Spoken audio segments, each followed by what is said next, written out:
Wolves win, they're 6-8. They were so close to just giving me a game I could feel good about. I have yet to have one this season, 14 games in. We were this close. 42 minutes of basketball I could feel good about, and they were also this close to wiping away all of it in 6 minutes. Let me talk about the positives that were the vast majority of this game before I break down the collapse. We played the Cleveland Cavaliers, who are now 8-5, so 8-4 going into the game. They had lost their last 3, so they were on a losing streak.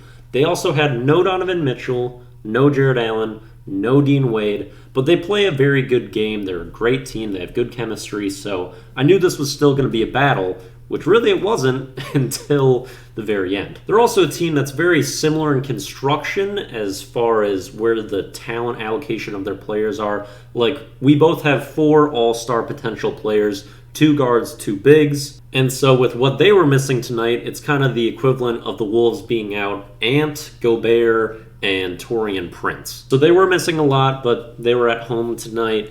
I was really pleased with how he played basically all the way through. D'Angelo Russell had a really good game, especially the first half. His first quarter, he has 15 points, 4 assists, 6 of 6 shooting, and he looked like the D'Angelo Russell I saw last year, except that he was shooting a lot better. Because he didn't shoot well last year, but he did play well last year, and we didn't see either of those these first 12, 13 games of the season. We got minutes on the floor of Jordan McLaughlin and D'Angelo Russell together, who, believe it or not, they were like the best duo for playing off each other last year, where they complemented each other, made each other better. They both have great vision. They're these crafty cutters that get layups from each other, and it was great to see them on the floor together. You wouldn't think 2 small point guards would really complement each other, but they do. And I liked most of the strategy from our guards today. They got to the rim a lot, especially in transition. Our fast break offense was good. We didn't let the defense get set, just sprinted forward with the ball to get layups. Jordan McLaughlin, Jalen Noel, D'Lo, they all did that. And the only guard that had a bad game tonight was Anthony Edwards, which would really bite us late. Karl Anthony Towns also had a really great, efficient night.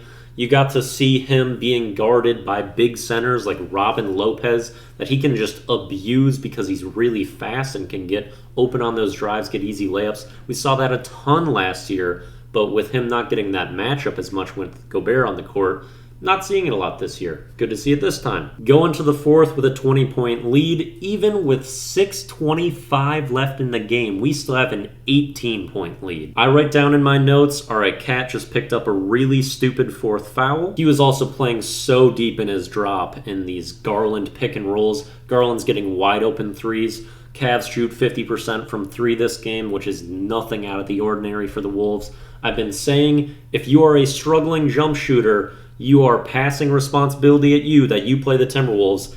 What happens tonight? Garland, who's been shooting 31% from 3 this year, makes 10 threes, drops 51 points, which is the most in an NBA game yet this year. I mean, it's outrageous how bad the 3-point defense has been this entire time, and you knew it was just going to catch up eventually in this game. It was just kind of startling how rapidly it did, and after so long. As this last 6-minute run starts going, Towns picks up his 5th foul. Jaden McDaniels picks up some fouls. He will end up fouling out of this game. Cat and Jaden McDaniels are number 2 and 3 in fouls in the league right now. Anthony Edwards, who was the star, who was not the focal point tonight, started to get the ball a little bit more in the 4th quarter, but was really sloppy with it, made a bunch of bad plays. Poor mid-range jumpers, turning the ball over, and that just leads to opportunities for the Cavs, which they capitalize on. The lead gets down to single digits. McDaniels ends up missing 2 free throws, and then he fouls off the ball immediately after missing those free throws.